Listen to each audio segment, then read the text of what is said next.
مسلمان د مینې او محبت مرکز دی او په هغه انسان کې خیر نشته چې دی له نور او نور له ده سره محبت نه کوي. دا خبره رسول الله صلی الله علیه وسلم په مبارک حدیث کې کړې ده. مسلمان ته لازمي ده چې با اخلاقه، خوش اخلاقه او د مینې محبت ډک وي. د محبت پیلامه مسکا ده.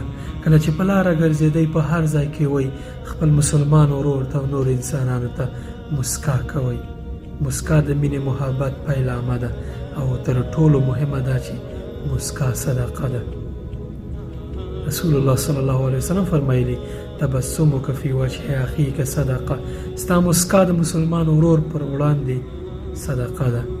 تر ټولو مهمه بیا دا چې په قیامت کې رسول الله صلی الله علیه وسلم فرمایي د انسان په تله کې، د عملونو په تله کې تر ټولو دروند شی نیک اخلاق وي.